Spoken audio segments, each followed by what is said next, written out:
Hello everyone. Welcome back standard 10 का एक और नया चैप्टर मशीन्स। मशीन्स के बारे में बात करें तो कौन सी मशीन्स के बारे में हम पढ़ने वाले हैं? इंडस्ट्रीज वगैरह में देखते हो वो वाली मशीन्स। तुम्हारे घर पे कोई मशीन है क्या? कार एक मशीन है? हाँ है, बिल्कुल है। पंखा मशीन है? हाँ है। स्क्रू ड्राइवर मशीन है? हाँ वो भी एक मशीन है। नेल कटर वो भी एक मशीन है। दरवाज़ा, हिंजेस लगे हुए होते हैं, वो भी एक मशीन है। सो मशीन्स में हर मशीन के बारे में तो हम नहीं पढ़ने वाले, बट मशीन का जो फंडामेंटल है, बेसिक है कि भाई मशीन मतलब क्या, क्या काम में आएगी मशीन, राइट? क्या करके देगी मशीन। सो मशीन, उसका फंडामेंटल कि भाई जो उसका क्या कहते हैं कि मेन उसका काम है कि जो उसको एक स्पेसिफिक टास्क कैरी ऑन करना है। जैसे सिलाई मशीन को ले लो तो सिलाई मशीन क्या करती है, कपड़ों के दो पीसेस को ज्वाइन करती है, वो उसका एक बेसिक टास्क है, तो काम की मशीन है ना? ये भी एक मशीन है। स्मार्ट बोर्ड पर एकदम बेसिक लेवल की जो मशीन्स है ना, बेसिक लेवल की मशीन्स यानी सिंपल मशीन्स जिनके अंदर कोई फ्यूल नहीं लगता, ना कोई बिजली की ज़रूरत है, ना कोई कॉम्प्लेक्स पार्ट्स है, ना बहुत ज़्यादा स्क्रू नट बोल्ट है, ऐसा कुछ भी नहीं है। वैसी सिंपल मशीन्स के बारे में हम इस चैप्टर में पढ़ेंगे, क्योंकि वैसी ही सिंपल मशीन्स मिलकर एक बड़ी मशीन बनाती है। कार ले लो, पंखा ले लो, राइट? सो सिंपल मशीन्स के ही कॉम्बिनेशन से बड़ी कॉम्प्लेक्स मशीन्स बनती है। तो स्क्रू ड्राइवर एक सिंपल मशीन है, नाइफ एक सिंपल मशीन है, नेल कटर एक सिंपल मशीन है, स्टेपलर एक सिंपल मशीन है ना? सुई एक सिंपल मशीन है, चिमटा, प्लायर एक सिंपल मशीन है, टोंक्स एक सिंपल मशीन है। सो ऐसी सब सिंपल मशीन्स के बारे में हम डिस्कस करेंगे और फंडामेंटल जानेंगे कि भाई मशीन, तो मशीन का मेन फंडामेंटल क्या है, मेन ऑब्जेक्टिव क्या है मशीन का। सो चलो स्टार्ट करते हैं मशीन्स। सो सबसे पहला वाला तो टॉपिक है what is a machine. So own words में ही लिखना है, ऐसा कोई फिक्स डेफिनेशन तो एग्जिस्ट नहीं करता है, राइट? तो तुम तुम्हारे हिसाब से लिख सकते हो। मशीन इज ए फिजिकल और electronic device that uses power to apply force, control movement, process data to perform some special task, specific task। सो ये अलग अलग वर्ड्स है जिनको तुम जोड़ के एक एक्सप्लेनेशन लिख सकते हो। Its primary purpose is to amplify human capabilities. अब ये कीवर्ड है, ये एक कीवर्ड है, एम्पलीफाई ह्यूमन कैपेबिलिटीज। ये एक क्या कहता है कि फंडामेंटल एम रहता है मशीन का कि एम्पलीफाई ह्यूमन कैपेबिलिटीज, है ना? अब जैसे कि ये एक मशीन है, गिन लो, तो क्या मैं इसको अकेले उठा पाऊंगा? नहीं, मुझे पुली या दूसरे किसी इंसान की हेल्प लेनी पड़ेगी। तो अगर मुझे अकेले ही काम करना है तो मुझे इस तरह का कोई पुली सिस्टम ढूंढना रहेगा, तो बांध कर मैं उसको पुली के थ्रू उठा सकूं, है ना? सो अल्टीमेटली जो मेरी एबिलिटी थी उठाने की है तो सही, बट इतना सारा वजन मैं नहीं उठा सकता। तो मशीन जिसने मेरी ताकत एम्पलीफाई कर दी, मेरा फोर्स एम्पलीफाई कर दिया, है ना? व्हीकल पंक्चर हो जाता है, स्पेशली कार, तो हम जैक लगाते हैं। तो वैसे तो हम कार अकेले उठा नहीं सकते, बट जैक एक, अगेन वो भी एक सिंपल मशीन ही है कि जिसको यूज करके हम एक ही हाथ से पंपिंग करें और कार लिफ्ट हो जाती है। सो मोस्टली ह्यूमन एबिलिटीज, हमारी कुछ लिमिटेशंस है कि हम एक स्पेसिफिक फोर्स प्रोड्यूस कर सकते हैं, हम एक स्पेसिफिक स्पीड से काम कर सकते हैं, है ना? कपड़ों के दो हिस्सों को जोड़ना तो सुई धागे से भी जोड़ सकते हैं, बट इंस्टेड ऑफ सुई धागा अगर हम मशीन का यूज करें तो, है ना, तो सिलाई मशीन, सुइंग मशीन वही काम स्पीड में करके देगी। सो ये एक फंडामेंटल चीज है मशीन की, के amplify human capabilities, multiply force करेगी, डायरेक्शन को चेंज करके देगी, right? And make work faster and more efficient. So इसको ओन वर्ड्स में भी लिख सकते हो कि मशीन इज ए डिवाइस, या ऐसा कह सकते हो arrangement of parts that make our work easier, faster,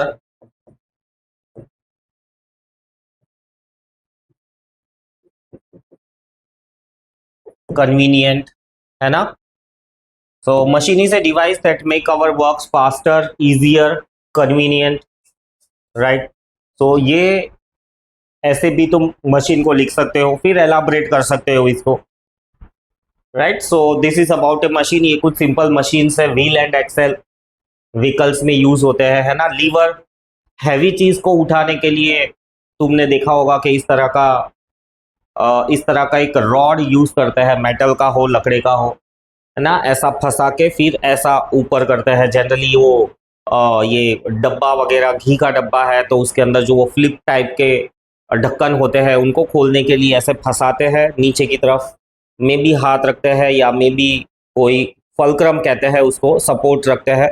उस सपोर्ट से फिर ऐसा हम करते हैं एक्शन तो डिब्बा खुल जाता है।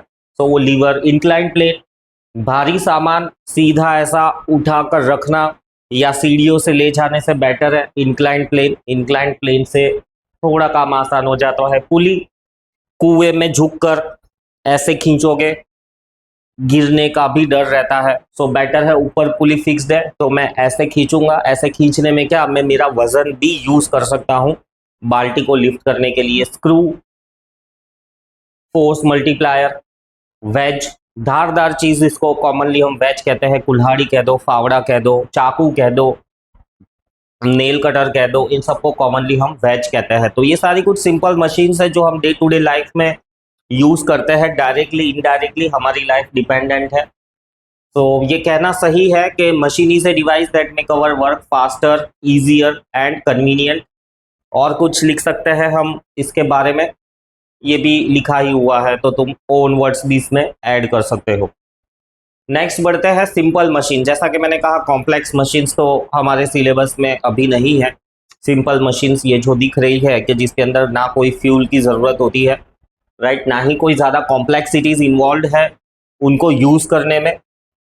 तो वैसी सारी चीज़ें हम इस चैप्टर में पढ़ेंगे, कैसे ये हमारे काम में आती है और उनसे रिलेटेड फिजिकल क्वांटिटीज़ कि भाई मेजरमेंट कैसे करें कि ये कितना हेल्पफुल है, कितना यूजफुल है, कैसे डिसाइड करोगे कि कोई भी मशीन है तो कितनी हेल्पफुल है, कैसे उस मशीन में थोड़ा बहुत मॉडिफिकेशन करें कि वो हमारे काम में आ सके।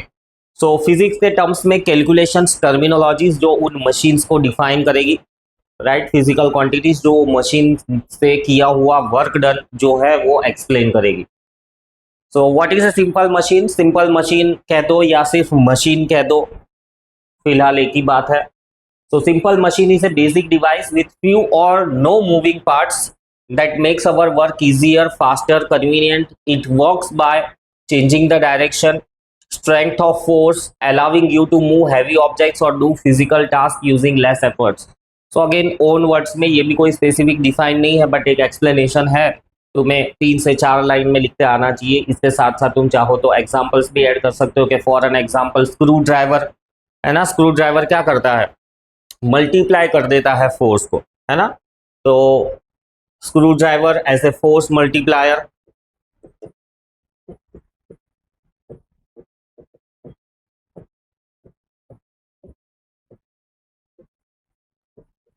तो कैसे एक्सप्लेन करोगे कि स्क्रू ड्राइवर फोर्स मल्टीप्लाई कर देता है? सिंपल एक्सप्लेनेशन है, हाथ से स्क्रू को फिट करने की कोशिश करो, है ना? बहुत मुश्किल हो जाता है, हाथ में दर्द हो जाता है, लग सकता है। अब स्क्रू ड्राइवर यूज करके उसको फीड करने की कोशिश करो, काफी इजी है, कन्वीनियंट है ना?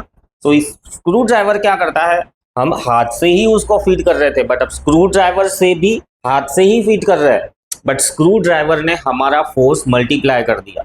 वो एक ऐसा अरेंजमेंट है, स्क्रू ड्राइवर एक ऐसा डिवाइस है जिसने हमारा फोर्स मल्टीप्लाई कर दिया। फिर दूसरा एग्जाम्पल है पुली।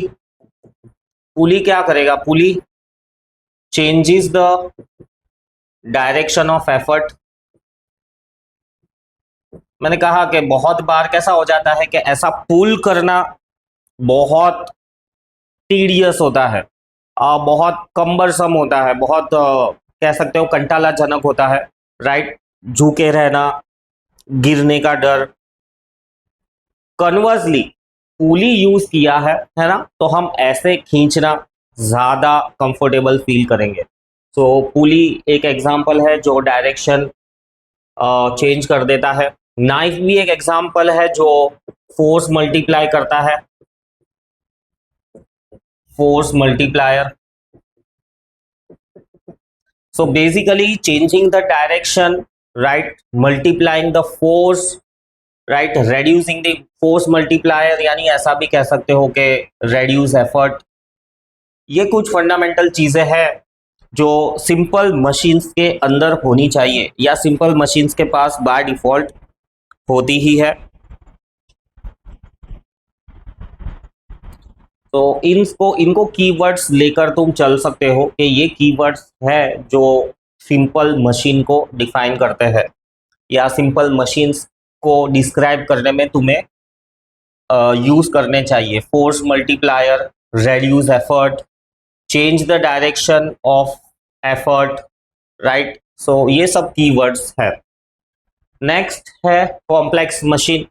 कॉम्प्लेक्स मशीन वो जो सिंपल मशीन्स का ही कॉम्बिनेशन है बट बहुत सारे पार्ट्स होते हैं, उनको हम कहते हैं simple complex machine. Compound machine, complex और सिंपल के बीच वाली है कंपाउंड मशीन। Sharpener, right.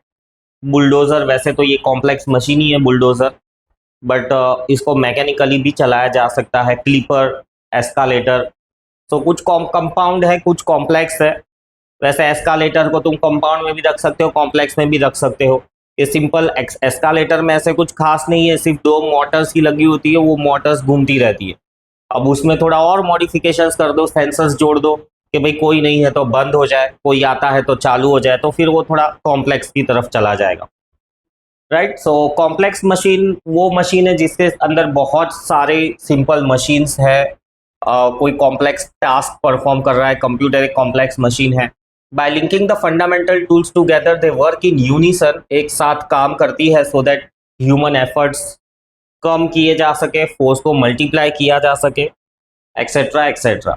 ये कुछ कॉम्प्लेक्स मशीन है, कंपाउंड मशीन है। वैसे इन दोनों के बीच में डिफरेंशिएट करना बहुत मुश्किल है, बट सिंपल लेवल पे जैसे शार्पनर है तो तुम उसको सिंपल मशीन कह दो या कंपाउंड मशीन कह दो। सो बहुत स्ट्रिक्ट क्लासिफिकेशन या डिस्टिंग्विशन नहीं है सिंपल मशीन, कंपाउंड मशीन और कॉम्प्लेक्स मशीन्स में। ये हमारी समझ से ही हम डिसाइड करते हैं कि भाई इसको सिंपल में रखेंगे, कंपाउंड में रखेंगे या कॉम्प्लेक्स में रखेंगे। हाँ वेवर, टीवी है, लैपटॉप है, वैक्यूम क्लीनर है, क्रेन है, माइक्रोवेव है, टैबलेट, ब्लेंडर, ये सब तो कॉम्प्लेक्स है ही है, क्योंकि इनके अंदर सिर्फ एक चीज़ नहीं होती, मल्टीपल कंपोनेंट्स होते हैं जो मल्टीपल टास्क परफॉर्म करते हैं। जैसे इसमें नॉब है जो स्पीड कम ज़्यादा करता है, अंदर मोटर लगी हुई होती है ना, फिर ऊपर का ये अरेंजमेंट अलग है, फिर अंदर गियर मैकेनिज्म होता है जो स्पीड को कम ज़्यादा करता है, इंटरलॉकिंग सिस्टम है, तो उस हिसाब से ये कॉम्प्लेक्स बन जाती है। आगे बढ़ते हैं, काइंड्स ऑफ सिंपल मशीन। 6 तरह की मेन सिंपल मशीन है, राइट। 6 की 6 तुम्हें याद रहनी चाहिए। पहली वाली है लीवर। लीवर का मतलब होता है एक सिंपल रॉड। एक सिंपल रॉड को हम लीवर कहेंगे। कि जैसे समझो मुझे इस बोर्ड को उठाना है, तो यहाँ पर ऐसा एक फलक्रम सेट कर दूंगा, ये एक सिंपल रॉड है। इस रॉड को मैं ऐसे प्रेस करूंगा तो ये ऊपर की तरफ लिफ्ट हो जाएगा। घर के अंदर अलमारी होती है ना, हैवी टेबल है, तो इन चीज़ों को एक जगह से दूसरी जगह पर ले जाना है। डबल बेड है, कंपार्टमेंट वाला, स्टोरेज वाला, तो क्या तुम लीवर यूज कर सकते हो। इन लीवर से कैसा बहुत आसानी से तुम उनको मूव कर पाओगे। वैसे मैकेनिकल ताकत से भी हो सकता है, बट लीवर यूज करके है ना बहुत मतलब ऐसा कह दो कि बहुत कंफर्टेबली और जैसा चाहो वैसा मूव करा सकते हो। वैसे तुम्हारे पास या मेरे पास उतनी अच्छी स्किल्स नहीं होती है लीवर को यूज करने की, बट जो लेबरस टास्क करते हैं, लेमैन होते हैं, वो लोग लीवर का यूज करना बहुत ही परफेक्ट तरीके से जानते हैं और वो लोग यूज करते भी है। दूसरा वाला है wheel and axle. Wheel and axle complex भी है, सिंपल भी है ना। कोई भी चीज लेकर जानी है तो ऐसा व्हील बैरो जैसा है, या ऐसा एक प्लेटफॉर्म है जिसके अंदर रोलर्स है, तो लेकर जाना बहुत आसान है। जैसे सोफा सोफा सेट में नीचे रोलर्स लगे हुए हैं, तो कितना आसान हो जाता है उसको मूव करना।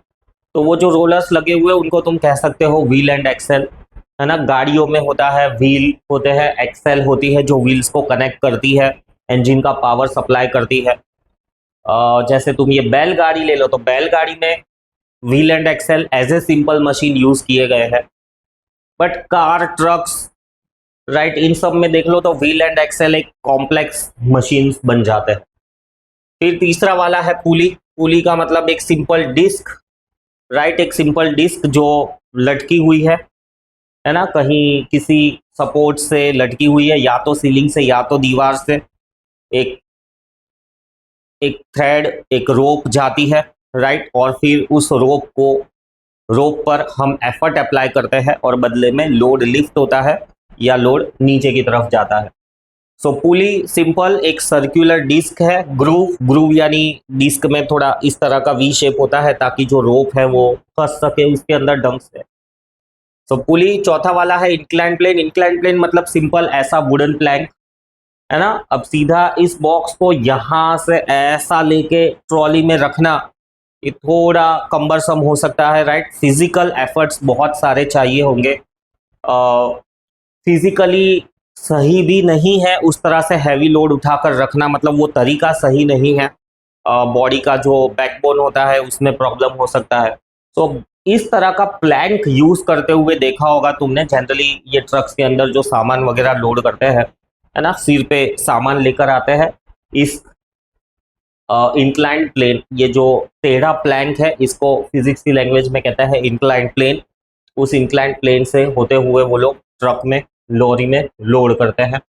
वेज, धारदार चीज को हम कॉमनली वेज कहते हैं, राइट। ये वेज है, वेज को ही सुला दो तो इंक्लाइन प्लेन बन जाता है। जनरली वेज छोटा होता है। कुल्हाड़ी एक परफेक्ट एग्जांपल है वेज का, राइट। ये स्क्रू का भी आगे का जो एंड है वेज कह सकते हो, धारदार, है ना। तो वो भी एक हमारा काम आसान करता है, वेज।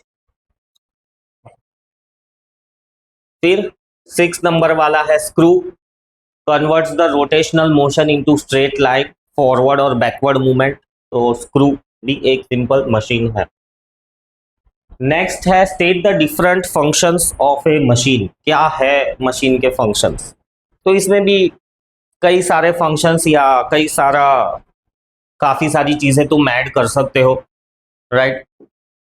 हावेवर जो एकदम मेन है वो पॉइंट्स मैंने ऐड किए हैं। Core functions of a machine. तो मशीन का मेन काम क्या है?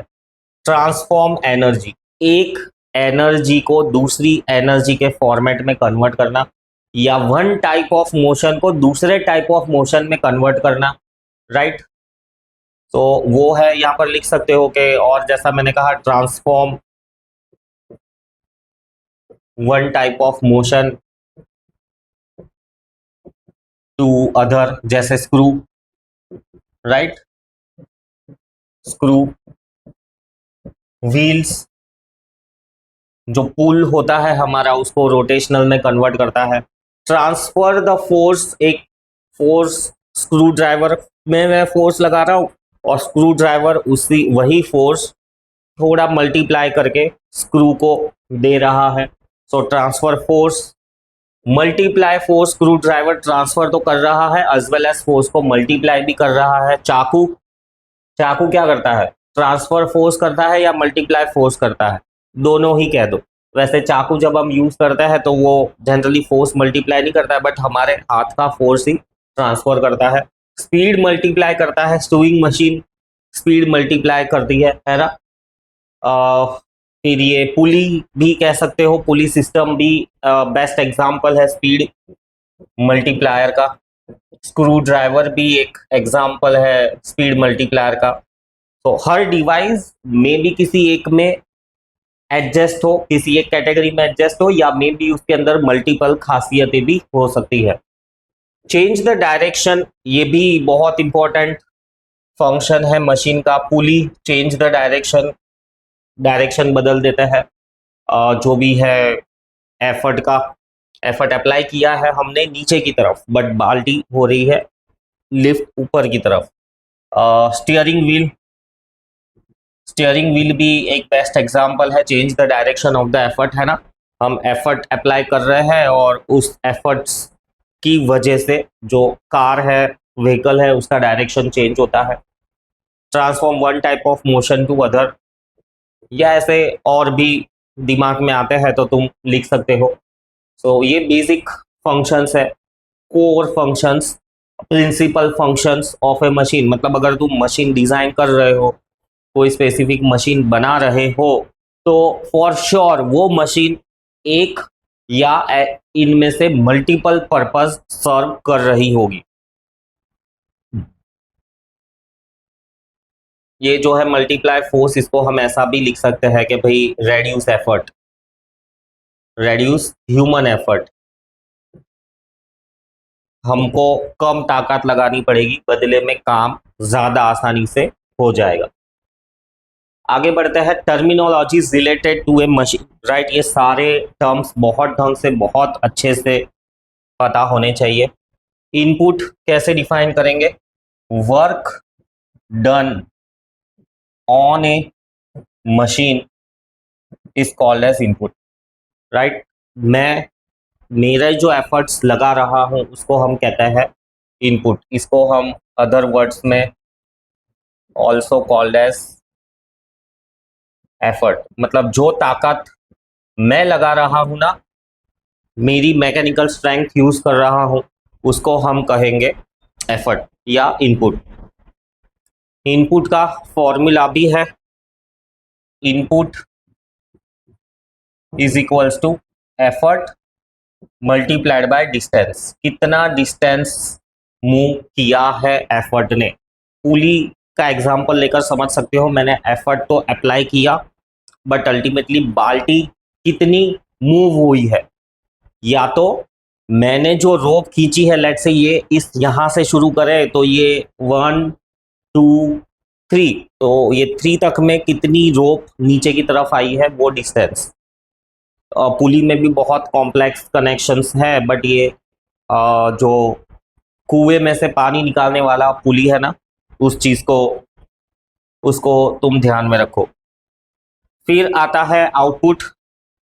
आउटपुट का मतलब है work done by a machine, also called as load, right. कितना वजन उस मशीन ने उठाया, तो उसको हम कहेंगे लोड। ये फॉर्क लिफ्ट होती है ना, मैकेनिकल फॉर्क लिफ्ट भी आती है कि ऐसा सामान के नीचे रख के तुम हैंडल को प्रेस करो तो सामान उठ जाता है। तो कितना लोड उसने उठाया। आउटपुट का भी फॉर्मूला है, output is equals to load into load ने कितना डिस्टेंस मूव किया है, डिस्टेंस मूव्ड बाय लोड। यहां पर ऐड कर दो, यहां पे ऐड कर दो डिस्टेंस मूव्ड बाय एफर्ट। दोनों ही डिस्टेंस अलग अलग होंगे। वैसे ये जो मैंने कहा कुएं में से पानी निकालने वाला, वहां पर तो डिस्टेंस मूव्ड बाय एफर्ट, यानी जितनी मैंने रोप नीचे खींची उतना ही बाल्टी ऊपर आई, distance moved by the load. अब जो आउटपुट है इसको दो पार्ट्स में डिवाइड किया गया है। एक है actual output denoted by capital L, और दूसरा है useful output denoted by small L. क्या होता है एक्चुअल आउटपुट और क्या होता है useful output? So actual output यानी it it it is total load lifted. Lifted की जगह पे ओवरकम वर्ड यूज करो, क्योंकि हर बार लिफ्ट करना ही जरूरी नहीं होता है, मूव करना भी होता है। So it is a total load overcome, using A machine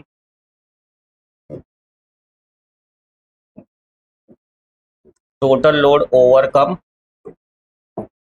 including overcome including friction using machine. So machine को यूज करके जो टोटल काम करते हो, अब ये टोटल काम के अंदर है ना, दो चीजें इन्वॉल्व है, फ्रिक्शन भी इन्वॉल्व है और जो तुम्हें लोड ओवरकम करना था वो भी इन्वॉल्व है। समझते हैं उसको एग्जांपल लेके, पहले इसको डिफाइन कर ले। Useful output is, it is the useful load overcome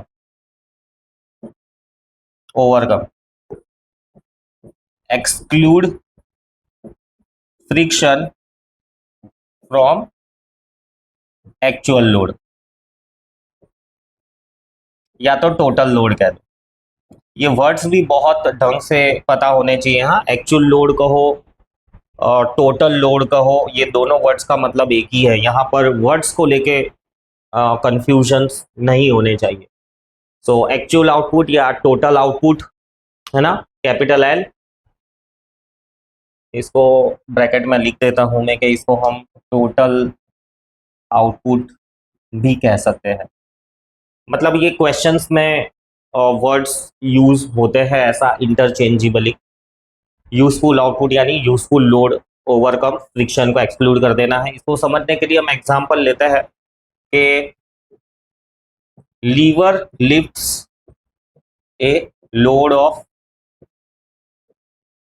50 newton. Lever can lift a load of 50 newtons if it has friction of 2 newtons, then actual load कितना हो गया, एक्चुअल लोड कितना हो गया जो लीवर ने उठाया या ओवरकम किया, 50 न्यूटन्स है ना। पर 50 न्यूटन्स में से तो 2 न्यूटन तो उसका खुद का फ्रिक्शन ही था, तो हमारा जो एग्जैक्ट काम हुआ है वो तो 48 न्यूटन्स का ही है। क्रेन्स देखिए है ना, बड़ी बड़ी सामान उठाती है क्रेन्स। तो अब क्रेन में ऐसा लिखा होता है कि भाई ये लेट्स से 2 टन का सामान उठा सकती है। अब 2 टन का सामान क्रेन उठा सकती है, बट क्रेन को खुद का भी तो वजन उठाना है ना। तो इसका मतलब ये नहीं है कि 2 टन सामान उठा ले क्रेन, 2 टन से हम उसको थोड़ा कम ही रखेंगे, मे बी 1.8 टन तक सामान उठाएंगे। बाकी जो थोड़ा बहुत 0.2 टन है वो पुलीस का वजन, रोप का वजन, फ्रिक्शन, तो उस हिसाब से एक्चुअल लोड 2 टन था, लेकिन वो यूजफुल लोड 1.8 टन ही है, राइट। सो इसमें से हम ऐसा फ्रिक्शन भी कह सकते हैं कि जो ओवरकम हुआ है, so that will be 2 newtons as पर दिस एग्जाम्पल। और भी टर्मिनोलॉजीज है। नेक्स्ट टर्मिनोलॉजी है मैकेनिकल एडवांटेज। मैकेनिकल एडवांटेज को एक्सप्लेनेशन के टर्म्स में हम ऐसा लिख सकते हैं कि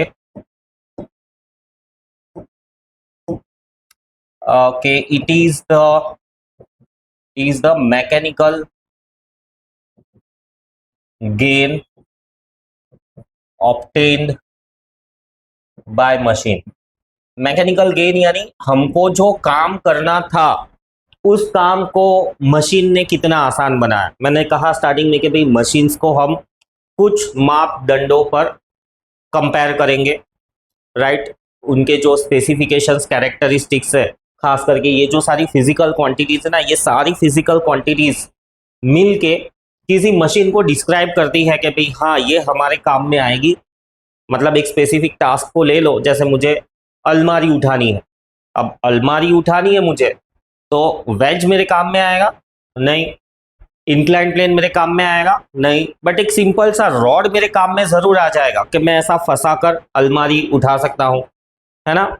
कैन खोलना है मुझे, फ्लिप ढक्कन वाला कैन खोलना है मुझे, तो वो फ्लिप ढक्कन वाला कैन खोलने के लिए मुझे चाकू काम में आएगा। हाँ, मैं चाकू भी ऐसा करके यूज कर सकता हूँ, पर थोड़ा डेंजरस, रिस्की हो जाएगा, चाकू भी खराब होगा। बट उसकी जगह पर मेरे पास स्क्रू ड्राइवर है, तो उसको एज ए लीवर में यूज कर सकता हूँ।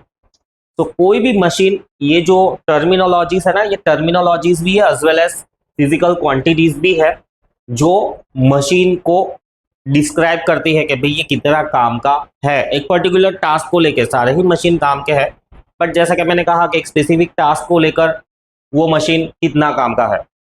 सो मैकेनिकल एडवांटेज, इसका definition, it is defined as a ratio of load to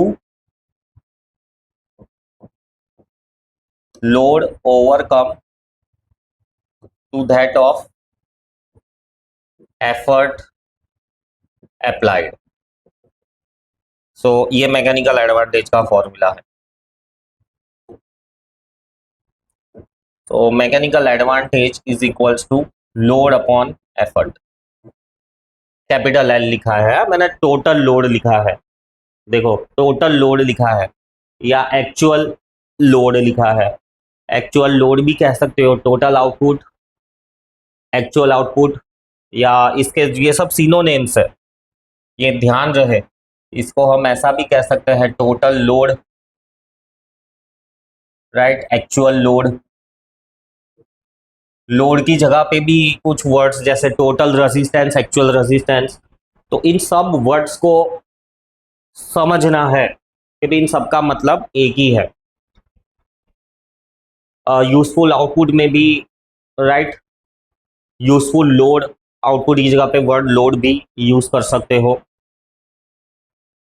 सो ये हो गया। अब मैकेनिकल एडवांटेज, क्योंकि लोड दो तरह के हैं, मैकेनिकल एडवांटेज भी दो तरह के हैं। एक है आइडियल मैकेनिकल एडवांटेज, दूसरा वाला है एक्चुअल मैकेनिकल एडवांटेज।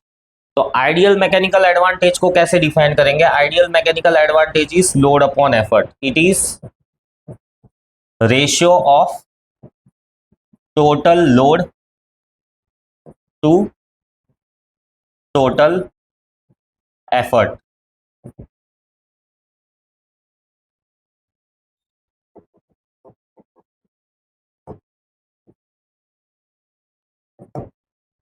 और यहां पर ये जो एक्चुअल मैकेनिकल एडवांटेज है ना, AMA, that is equals to useful load upon effort, it is ratio of useful output, load word भी यूज कर सकते हो, it is ratio of useful output to total effort applied.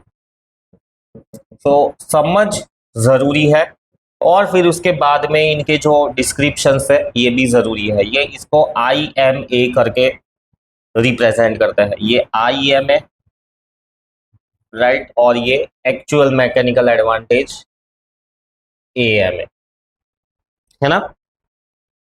So ideal mechanical advantage, actual mechanical advantage. Load के बारे में ये एक और स्टेटमेंट यहां पर तुम लिख सकते हो कि तो L is equals to L plus X, right. L useful load है and X is resistance, resistance कह दो, फ्रिक्शन कह दो, ये ढंग से समझ लेना। आगे बढ़ते हैं, फिर आता है वेलोसिटी रेशियो। कैसे डिफाइन करेंगे वेलोसिटी रेशियो? सो वेलोसिटी रेशियो के भी दो फॉर्मूलाज है, एक तो वेलोसिटी के टर्म्स में है और दूसरा डिस्टेंस के टर्म्स में है। सो वेलोसिटी रेशियो जिसको VRE लिखते हैं, so distance moved by effort to that of the distance moved by load. मेरे एफर्ट ने कितना डिस्टेंस मूव किया, लोड ने कितना डिस्टेंस मूव किया, है ना। आगे इन सब के एप्लीकेशंस भी है, तो क्या काम में आएंगे ये? ऑब्वियसली यस, इन सब का यूज हम पुली सिस्टम और इंक्लाइंड प्लेन, ये दो चीजें हम डिटेल में डिस्कस करेंगे, यही सारी टर्मिनोलॉजीज उन पर अप्लाई करेंगे। अब इन दोनों को अगर टाइम से डिवाइड कर दो तो ऐसा भी कि velocity of effort to that of the velocity of load, मतलब किस स्पीड से एफर्ट वाला रोप नीचे आ रहा है और किस स्पीड से लोड वाला रोप ऊपर आ रहा है। अब जनरली ये सिंगल मूवेबल पुली जो है ना, ये कुएं वाला, उसमें तो ये दोनों सेम ही रहते हैं, यानी VR1 रहता है उसका। पर क्रेन को देखा होना तो उसके अंदर बहुत सारे पुलीज का कॉम्बिनेशन होता है, बहुत सारे पुलिस, तो इवन दो क्रेन के पुलिस स्पीड में मूव कर रहे हैं ना, लोड एकदम धीरे धीरे धीरे धीरे लिफ्ट होता है, तो तब ये टर्मिनोलॉजी अप्लाई होती है। सो इसी चीज को तुम वर्ड्स में लिख सकते हो। वेलोसिटी रेशियो का डेफिनेशन के it is defined as ratio of distance moved by effort to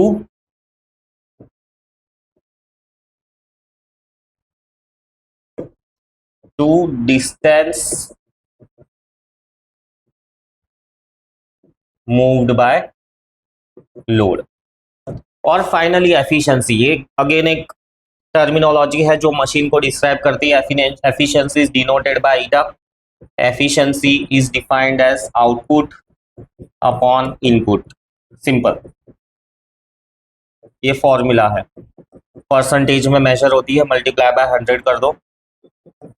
it is defined as ratio of output load to input load. कौन सा लोड लोगे, एक्चुअल लोड लोगे कि यूजफुल लोड लोगे? आउटपुट दो type के है ना, एक्चुअल वाला है और यूजफुल वाला है। कौन सा लोगे? हम एक्चुअल वाला ही लेंगे, क्योंकि फ्रिक्शन को हम सेपरेट आउट कर सके, मतलब मशीन में से निकाल के बाहर फेंक दे, ऐसा कोई ऑप्शन है नहीं। मतलब मेरे पास क्रेन है जो 50 न्यूटन का फोर्स जनरेट कर सकती है, तो बाय डिफॉल्ट मुझे 48 न्यूटन्स ही काम में आएगा। 2 न्यूटन जो फ्रिक्शन है वो ले ही जाने वाला है। सो 48 को लेके कैलकुलेशन करके कोई मतलब नहीं है। बाय डिफॉल्ट मुझे 50 न्यूटन्स लेकर ही कैलकुलेशंस करने हैं, और ये दिमाग में रखना है कि 2 न्यूटन का वेस्टेज है। सो एफिशिएंसी में भी हम लोग टोटल आउटपुट ही लेते हैं to that of the total efforts applied, right. तो ये थी टर्मिनोलॉजीज। आगे इन टर्मिनोलॉजीज के बीच के रिलेशन से नेक्स्ट लेक्चर में कंटिन्यू करेंगे। सी यू, बाय बाय।